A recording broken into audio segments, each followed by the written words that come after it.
ఈ రోజుల్లో సిటీలో ఎక్కడ చూసినా గల్లీకో స్పా సెంటర్ వెలుస్తుంది. అయితే ఈ మసాజ్ సెంటర్ల పేరుతో లోపల నడుస్తున్న అక్రమ దందాల కథ వేరే ఉంటుంది.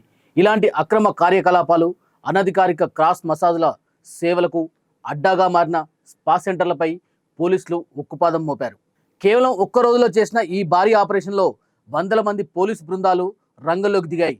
ఎస్ఓటీ టీమ్స్తో పాటు లోకల్ పోలీస్ స్టేషన్ నుంచి సిబ్బంది అంతా ఏకమై స్పెషల్ డ్రైవ్ నిర్వహించారు.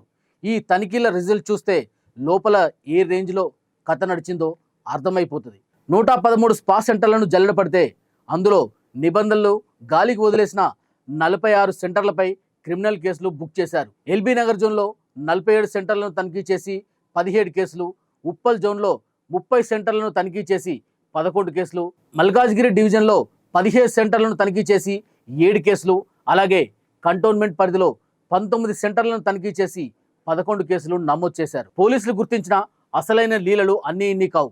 చాలా సెంటర్లను అసలు పర్మిషన్లే లేవు.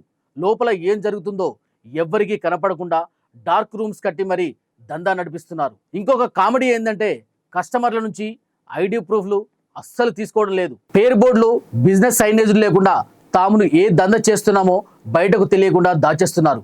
అందుకే పోలీసులు రంగంలోకి దిగి Bharatiya Nyaya Sanhita BNS, immoral traffic prevention act, ITPA కింద కేసులు బుక్ చేశారు.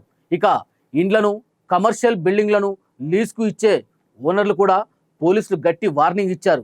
అద్దెకు ఇచ్చే ముందు వాళ్ళ హిస్టరీ చెక్ చేసుకోకపోతే రేపు పొద్దున ఓనర్లపైన లీగల్ యాక్షన్ ఉంటుందని స్ట్రాంగ్గా వార్నింగ్ ఇచ్చారు. అయితే ఇక్కడ మనం పోలీసుల యాక్షన్ను మెచ్చుకుంటూనే ఒక చిన్న విషయం గుర్తు చేయాలి. అక్రమ స్పా సెంటర్లు, వ్యభిచార కేసులపై పోలీసులు చూపిస్తున్న ఇదే ఉత్సాహాన్ని సమాజంలో పెరుగుతున్న పెద్ద పెద్ద తిమింగలాలపై కూడా చూపించాలి.